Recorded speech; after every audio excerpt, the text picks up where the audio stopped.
historia no contada. Programa de investigación y divulgación histórica. Investigaciones realizadas con pruebas documentales, testificables y monumentales. La historia que no está escrita en los libros oficiales. La historia no contada. Bienvenidos. Amigos, amigas, gracias por el favor de su atención en una emisión más de su programa La Historia No Contada. Y en esta serie, en esta saga de programas respecto a la primera invasión norteamericana a México, pues tenemos hoy la crónica de la batalla de la Angostura.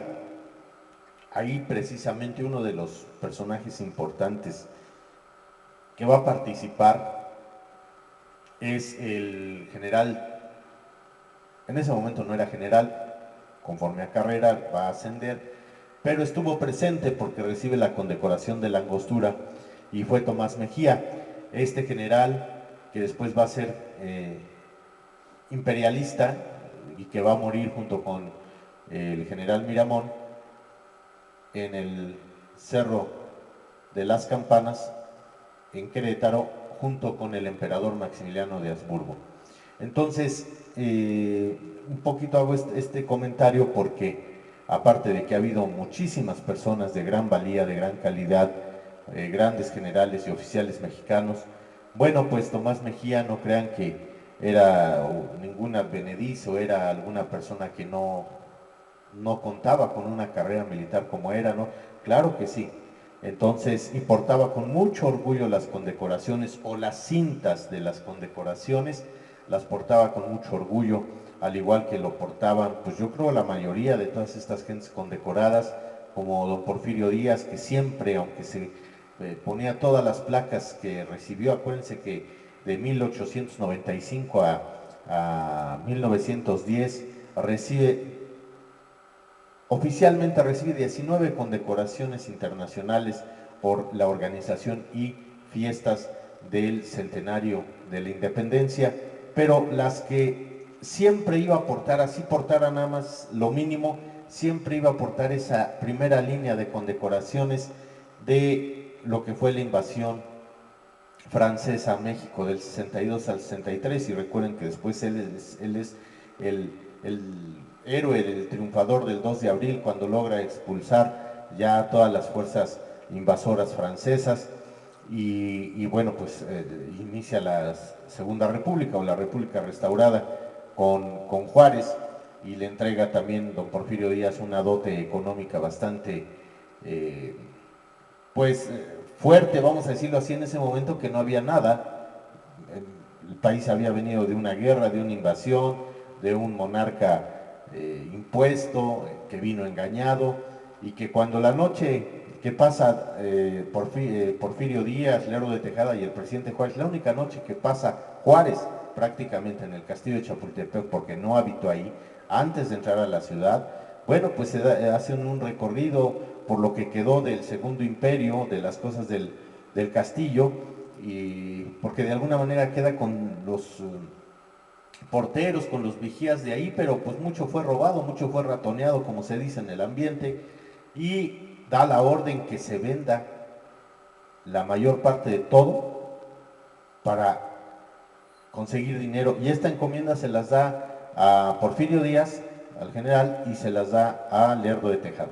Pero en fin, en esta batalla de la Angostura, que se lleva a cabo del 22 al 23 de febrero de 1847, sin más preámbulo, doy inicio a la lectura. Dice así: después de la toma de Monterrey por el invasor norteamericano, el general López de Santana, siendo ya presidente de la República, ordenó que las tropas que habían defendido dicha plaza, o sea, la de Monterrey, se concentraran en San Luis Potosí, en donde llegó el propio general Santa Anna con las fuerzas militares que había en el interior de la República y estableció su cuartel general.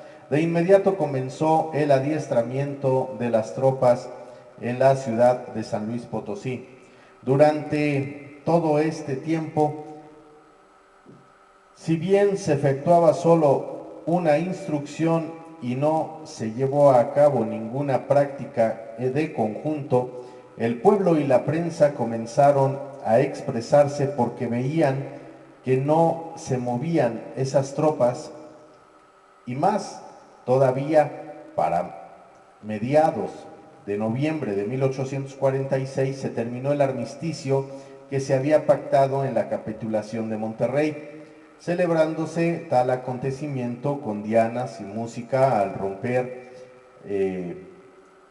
la retreta delante de la casa que habitaba el general en jefe.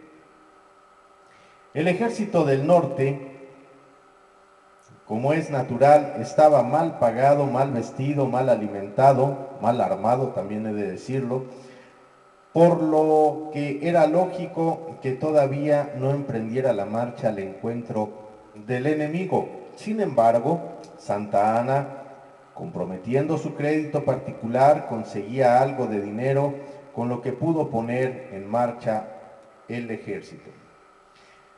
Por ese tiempo se supo que la brigada de caballería a las órdenes del general Vicente Miñón había hecho prisioneros 2 jefes, 4 oficiales y 70 hombres de tropa en la hacienda de la Encarnación. La salida de las tropas mexicanas se inició desde el 27 de enero, se fijó el punto de concentración en la hacienda de la Encarnación, de la cual ya hablamos en párrafos anteriores. El desplazamiento tuvo innumerables penalidades y vicisitudes, ya que el frío glacial y el calor agobiante, así como la lluvia y la nieve, no dejaron de molestar a las mal equipadas tropas.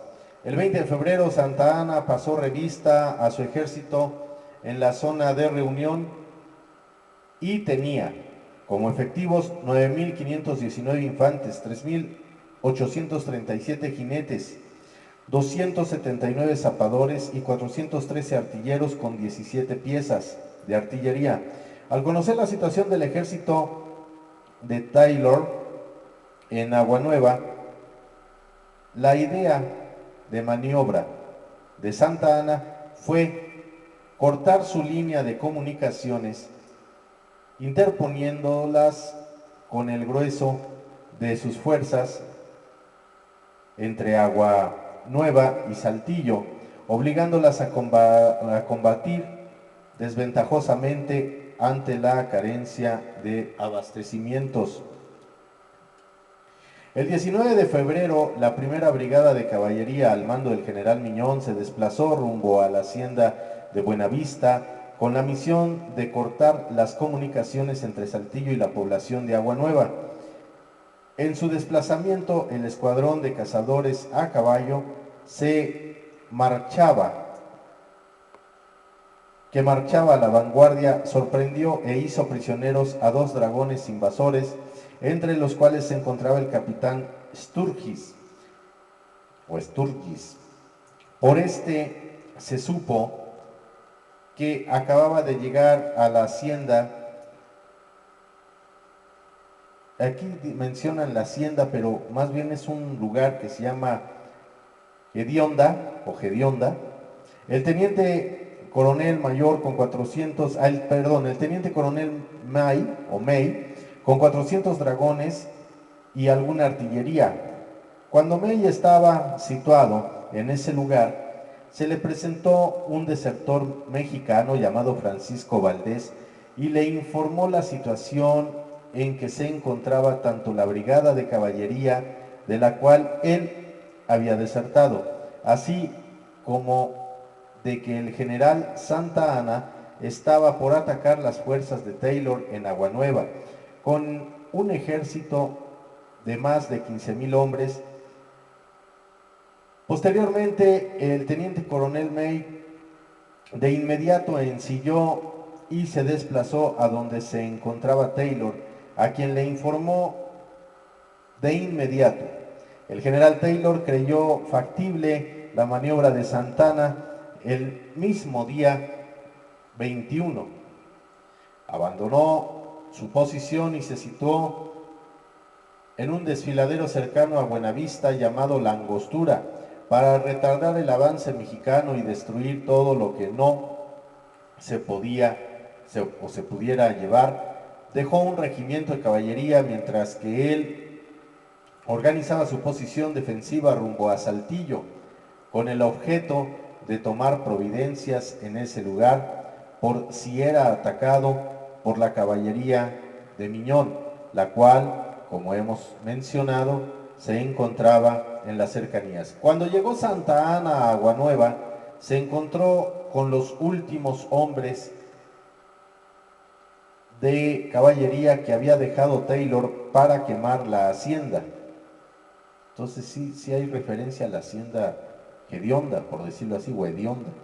Quienes de acuerdo con órdenes recibidas se retiraron a galope. Santa Ana creyó que el invasor se retiraba presa de pánico y completamente desmoralizado, por lo cual se lanzó en su persecución ordenando que la infantería continuara el movimiento sin perder tiempo.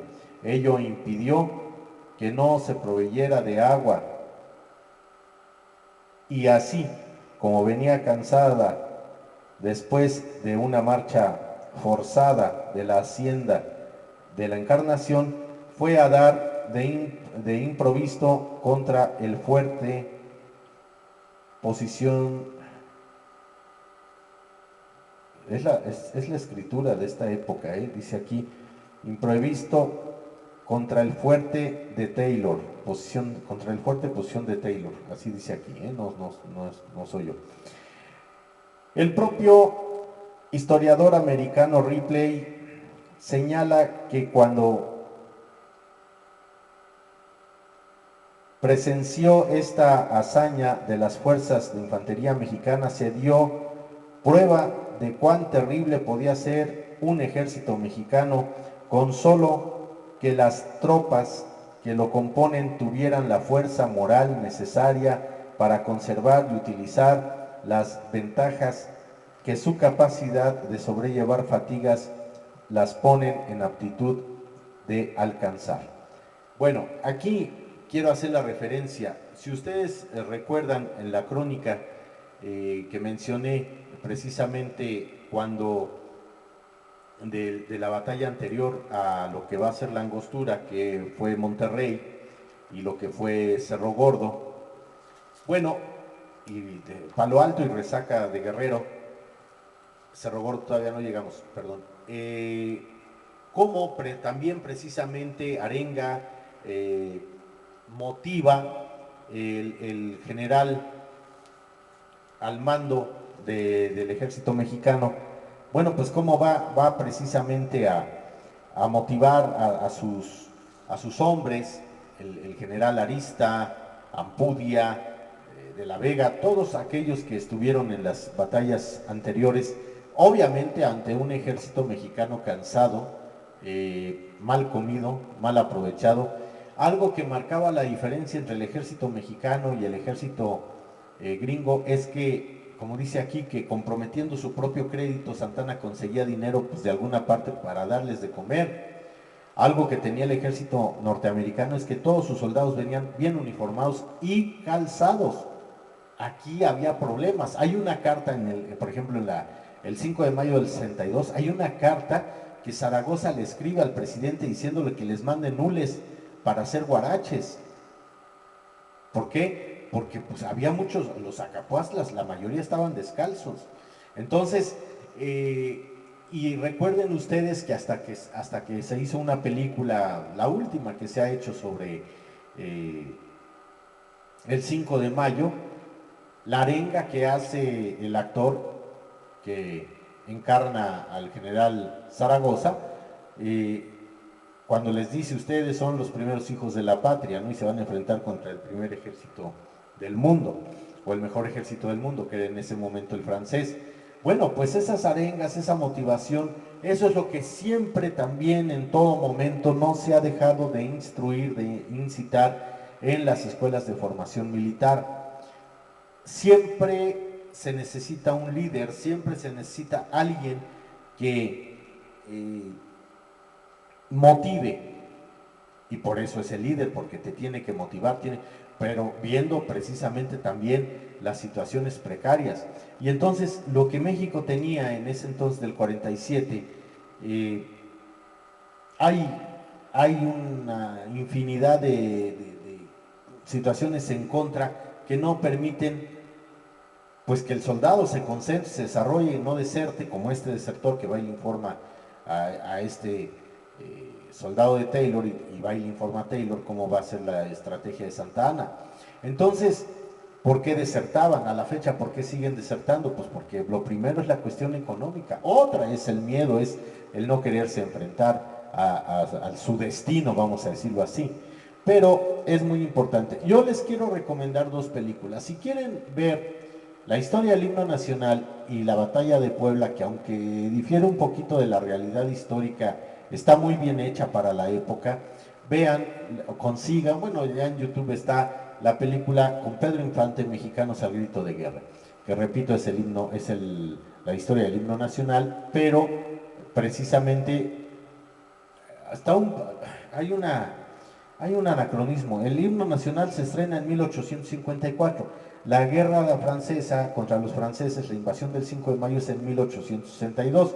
Entonces, ya ahí Juárez había dicho, ni una sola nota, ni una sola letra se le cambia al himno nacional. Digo, para que lo tengan en cuenta por estos diputados que no tienen cómo justificar lo que están cobrando, y desde hace mucho tiempo hay una iniciativa que le quieren cambiar la letra al himno nacional, repito, ideas nada más para justificar lo que hacen, así como fue la idea de un partido de incinerar la mano de Obregón, la que estaba ahí en su mausoleo, ahí en San Ángel.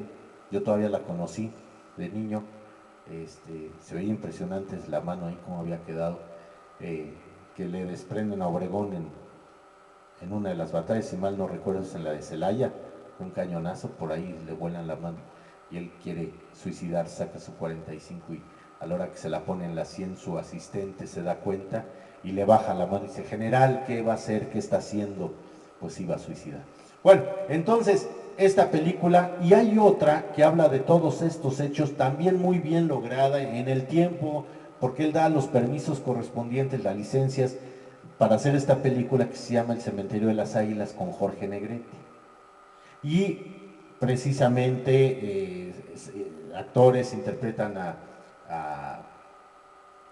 De Castro, a este poeta que muere en Churubusco, sale un momento de la batalla de Churubusco, sale cuando se concentran las tropas que va a pasar revista Santana ahí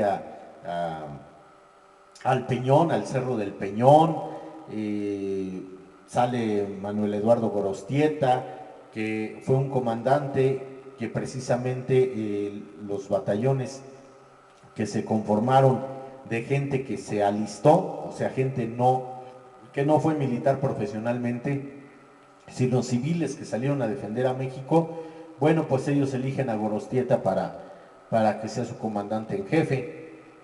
Sé que llega, creo, me parece, a coronel, pero esta película también muy antigua, creo que esta es todavía más antigua, la de El Cementerio de las Águilas, que la de Pedro Infante, la de Mexicanos al grito de guerra, porque se ve en la filmación. Hay una parte muy interesante donde ustedes, si la ven, fíjense en ambas películas cómo se vestía, cómo se hablaba, qué fineza se usaba al cortejar a una mujer. Y sobre todo en la de El Cementerio de las Águilas, Jorge Negrete canta una canción,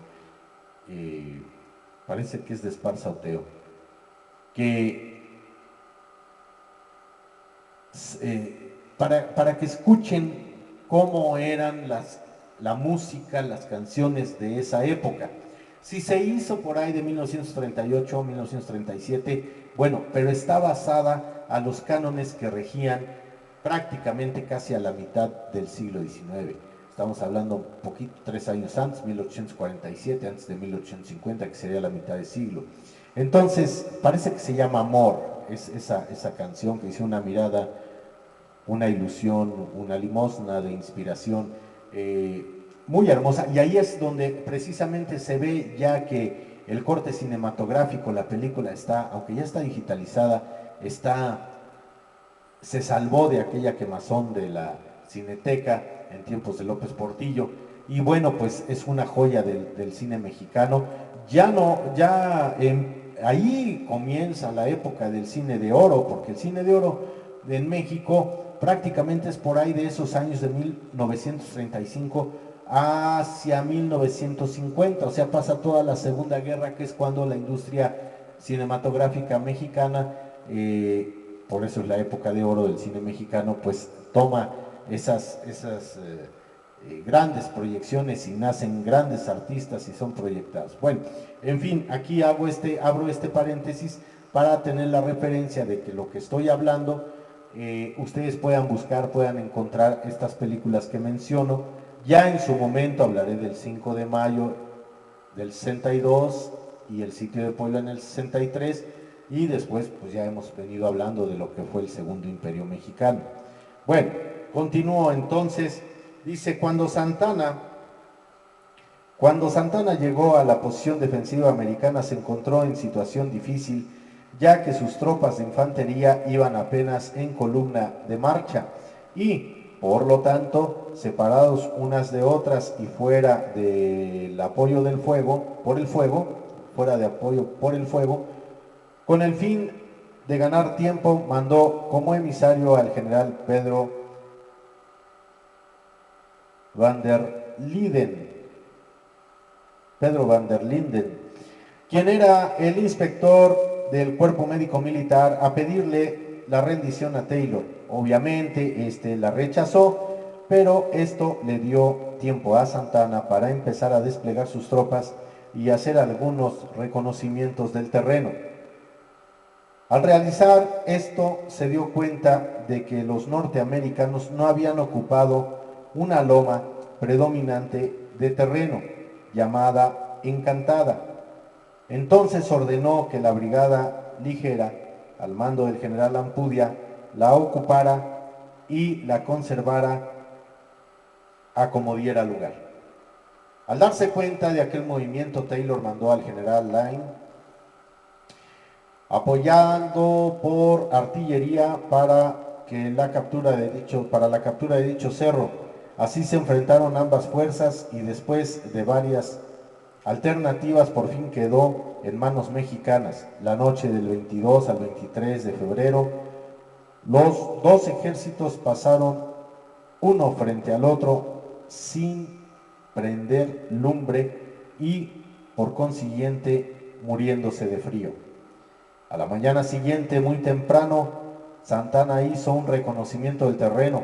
Como no había cambios en el dispositivo enemigo y la situación estaba como el día anterior, planeó llevar a cabo un envolvimiento de la posición por el lado oriental, lanzando una fuerte masa de infantería apoyada por artillería, en tanto que con el resto de su infantería atacaría de frente la posición norteamericana. La batalla empezó cuando las fuerzas del general Blanco comenzaron a destaparse sobre el camino que cubría la batería del capitán Washington, la cual, al avisarlos, principió a dispararles. Al advertir esto, Santana mandó que se detuvieran y se cubrieran del fuego artillero enemigo. Al mismo tiempo, la división Pacheco, apoyada por la artillería, atacó con fuerza el centro de la posición invasora, en donde habían recibido un oportuno refuerzo del segundo regimiento de infantería de Kentucky, a la batería del capitán Bragg, y la batería del capitán Bragg también los apoyó. Simultáneamente, la brigada ligera del general Ampudia, que la tarde anterior había capturado la Loma Encantada, y la división del general Lombardini avanzaron sobre el ala y flanco orientales, tomando contacto con los rifleros del coronel Marshall y los infantes del general Lane, efectuándose un reñido combate que terminó horas después cuando los norteamericanos se retiraron y abandonaron el campo. Al darse cuenta de dicha retirada, o sea, ahí el ejército mexicano iba ganando, al darse cuenta de dicha retirada, el general Taylor mandó refuerzos tanto de infantería como de caballería para detener el avance de la infantería mexicana, pero solo después de grandes esfuerzos lograron contenerla. La caballería del general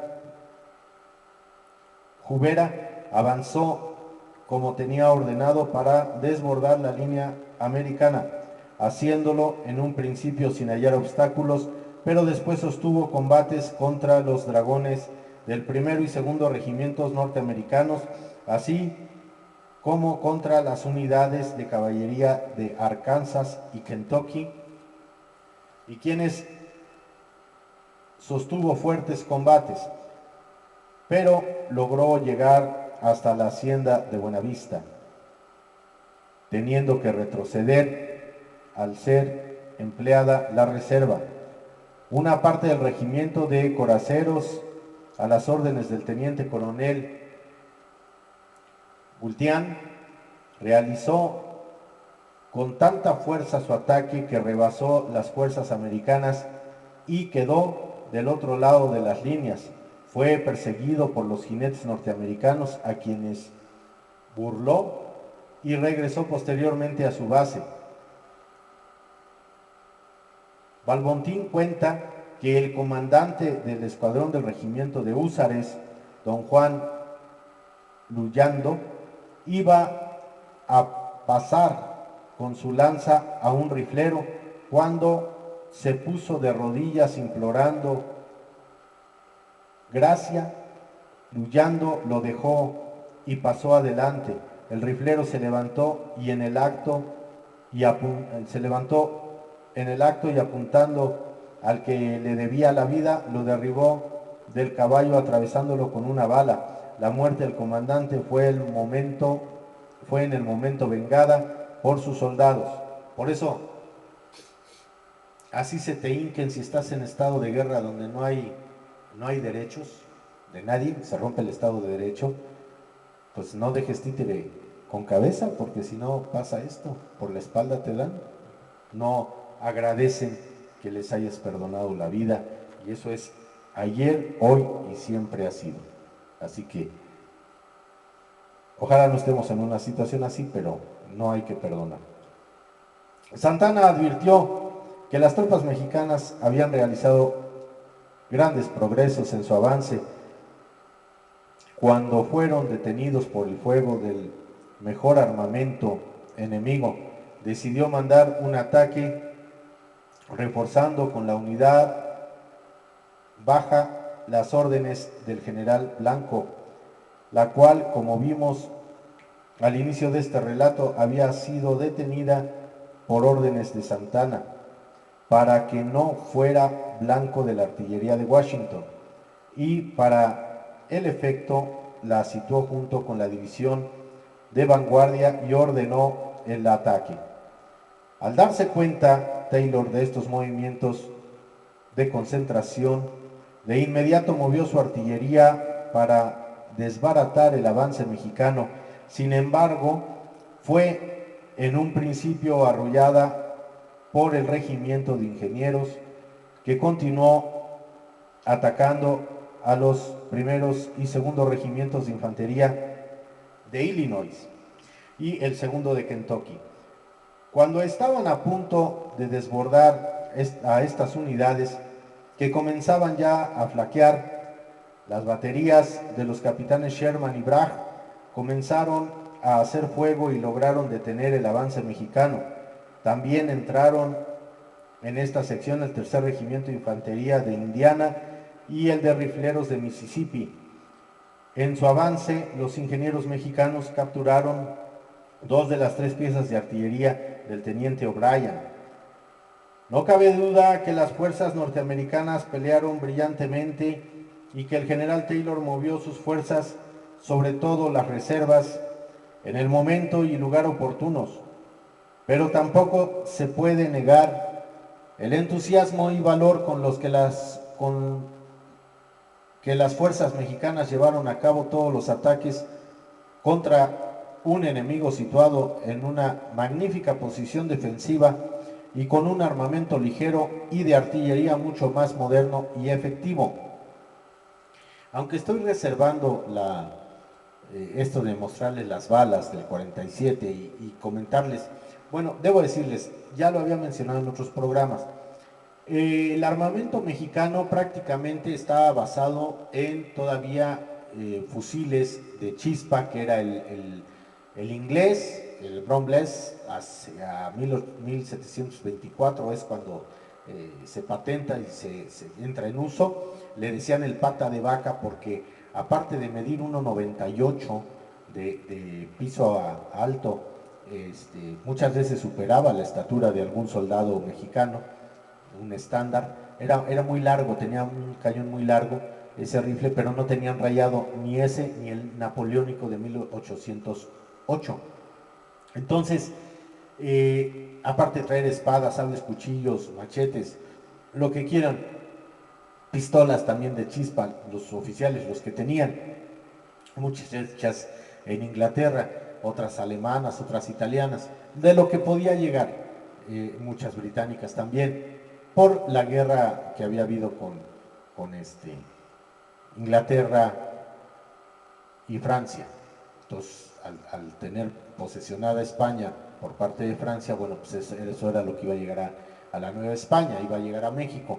Pero los gringos prácticamente tenían un fusil, y esto sí está comprobado por las fechas de patente y de creación, que las investigué. El fusil que traían los gringos, que ya era de cápsula de chispa, o sea, ya traían, le ponían en la chimenea lo que se le llama, que es lo que va a comunicar por oídos. O sea, esa chimenea tiene un hoyito en medio. Les voy a enseñar en el próximo programa un arma de chimenea.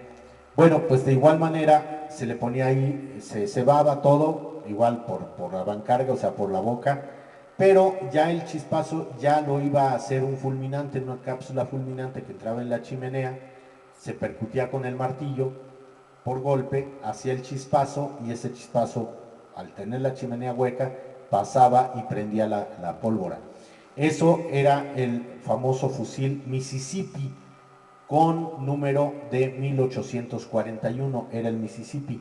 Ahora, también por ahí alguien me decía, es que ya traían el revólver Pacemaker. El Pacemaker viene años después, pero en ese momento sí traían un revólver fabricado por Samuel Colt, que era la única arma de repetición, porque el rifle pues tardabas, por muy ducho que fuera, 60 segundos, o sea, un minuto en recargar, o si se podía menos, a lo mejor eran ya muy hábiles. Y luego ya sin cebar la cazoleta, porque ya tenía la chimenea, pues era más fácil en aquel entonces. Pero el arma que traían de repetición precisamente era el revólver Patterson, hecho por Samuel Colt hacia la década de 1830. Entonces, por fecha, sí está en los tiempos determinados.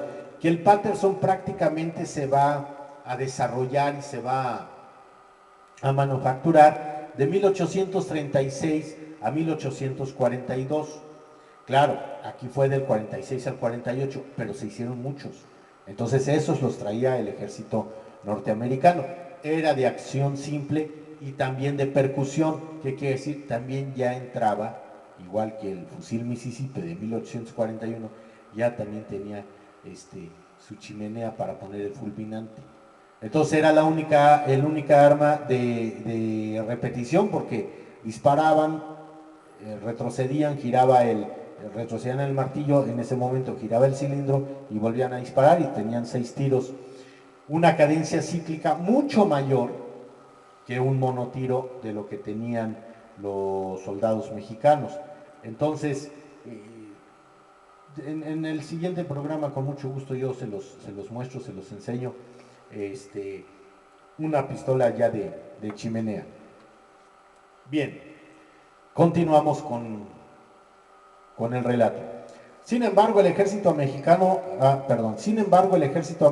por momentos pensó en irse retirando poco a poco inclusive llegaron algunos fugitivos hasta Saltillo, junto con algunos voluntarios de la caballería de Arkansas, precisamente en el momento en que el general Miñón hostilizaba a dicha ciudad, por la cual tuvo oportunidad de capturar 32 prisioneros, posteriormente canjeados. En determinado momento de la batalla, Taylor fue atacado por el frente de la posición defensiva por oleadas de soldados mexicanos, ávidos de desalojar a los invasores de su patria y al mismo tiempo atacado por fuerza a la caballería de Miñón, quien le había obstruido la retirada y lo forzó a mantener la posición a ultranza. Un fuerte aguacero también determinó el fin de la batalla, cuyo resultado quedó indeciso.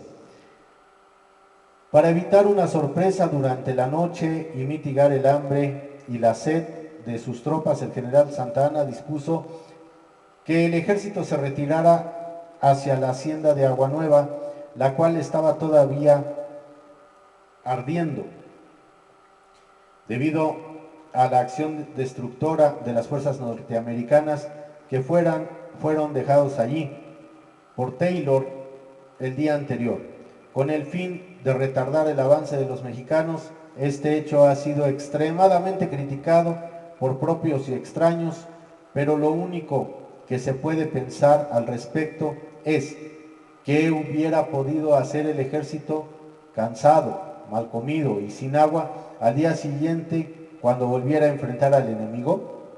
No creo que a ninguno de los detractores de Santa Anna le hubiera gustado estar en su pellejo a la hora de decidir. Es obvio que en tiempos de guerra haya sido como haya sido, pero estando en el momento tienes que tomar decisiones muy, muy fuertes. Pero fue lo mejor, así lo pensó Santa Anna y así lo hizo. Las pérdidas mexicanas fueron de 594 muertos, entre ellos 5 jefes y 21 oficiales, 1039 heridos, 1854 dispersos, de ellos 294 prisioneros en poder de los norteamericanos. Existen ciertas discrepancias sobre estos datos. El erudito historiador general Sánchez Lamego, en su estudio al respecto, señala que los dispersos no fueron 1854, sino 1635. Según el parte de guerra del general Taylor, la figura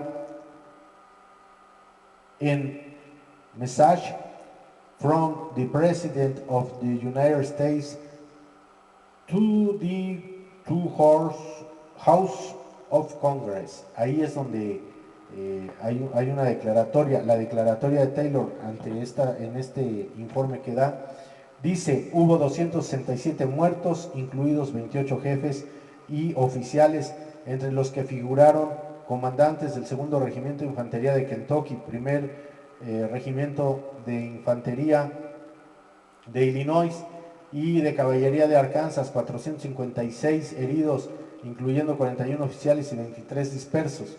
Antes de efectuar la retirada, Santa Anna reunió a todos sus principales comandantes para saber su opinión respecto a retirar al ejército a un punto donde pudiera rehacerse y volver a atacar al enemigo. Todos ellos estuvieron de acuerdo en que dicha retirada era de imperiosa necesidad.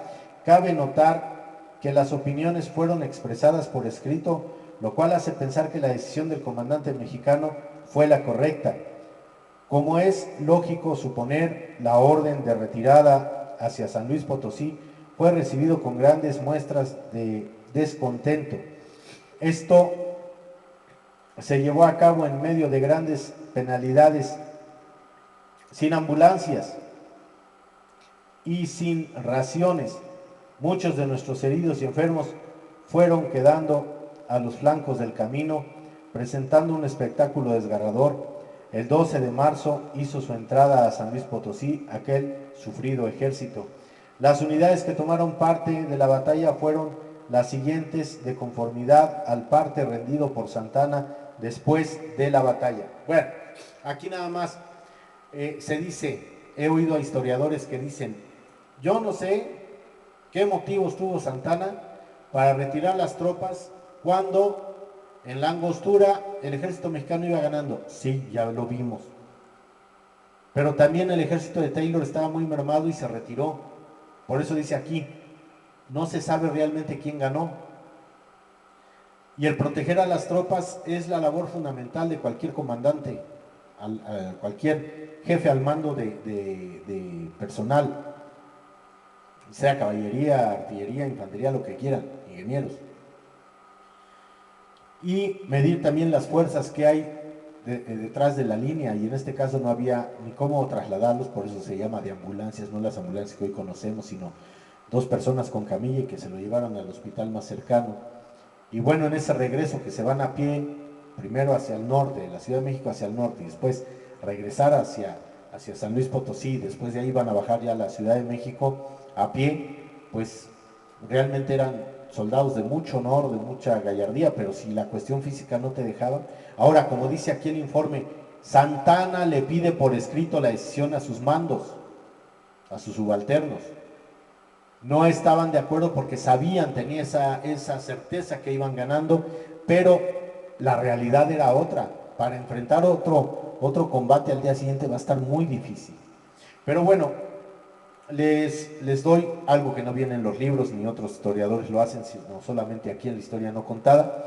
Les doy precisamente cómo estaban conformadas las unidades que tomaron parte de la batalla de la Angostura. Y dice, división de vanguardia, brigada, primer regimiento, segundo regimiento ligero, primer regimiento ligero, tercer regimiento ligero, cuarto regimiento ligero. Era la brigada ligera. Primera brigada, compañía de tiradores, primer activo de México, batallón activo de Guanajuato, batallón activo de San Luis, batallón activo de Morelia.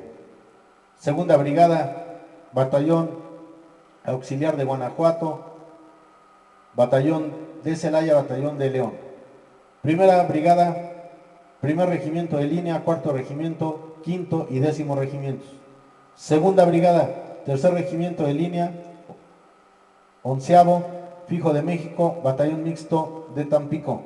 Primera brigada, batallón activo de Querétaro, batallón activo de Aguascalientes. Tercera brigada, batallón de Lagos, mixto de Santa Anna, de Celaya y de Guadalajara. Tercera brigada, 12º regimiento de línea, segundo activo de México, división de retaguardia de caballería, regimiento de húsares, regimiento de coraceros, quinto regimiento de línea y 9º regimiento de línea. Regimiento activo de Morelia, regimiento ligero, tercero de línea, 7º y 8º de línea. Regimiento activo de Guanajuato, de primera línea, el primer presidencial. Hubo un segundo regimiento también y el escuadrón auxiliar de Béjar. Béjar también va a haber otra batalla ahí muy interesante, muy importante. Bueno, amigos, amigas, hasta aquí por el momento. Con esto concluyo lo que es la batalla de la Angostura, importantísima, que prácticamente por la división de opiniones, pero por como vemos en la relatoría que reculan los gringos hacia Saltillo y tienen bastantes desertores y bastantes bajas, pues prácticamente no creo yo, en lo que conozco de estrategia militar y de estas situaciones, no creo, por este reporte, que realmente hayan quedado tablas. Para mí que sí, efectivamente fue al hacer retroceder a tu enemigo, aunque todavía está en tu territorio, el hacer retrocederlo ya es una victoria. Pero pues la historia ha juzgado, si juzgó bien, si juzgó mal. Ahora a los jóvenes historiadores les tocará informar de esta determinación según los estudios, los avances, lo que hayan dicho las nuevas investigaciones. Pero para mí fue un triunfo muy forzado, a lo mejor al límite, del ejército mexicano al mando del general presidente Antonio López de Santa Anna. La batalla de la Angostura, donde, repito, muchos héroes estuvieron ahí, entre ellos el general Tomás Mejía. Amigos, amigas, por el favor de su atención, muchísimas gracias. Son un poquito largos estos programas, pero porque están llenos de información. Yo les estoy dando los partes y quienes estuvieron, los partes de guerra oficiales, lo que está en la Secretaría de la Defensa Nacional. Y nos vemos pronto en otro programa para la relatoría de Veracruz, batalla llevada a cabo el 9 de marzo de 1847. Gracias por el favor de su atención. Nos vemos. Hasta la próxima.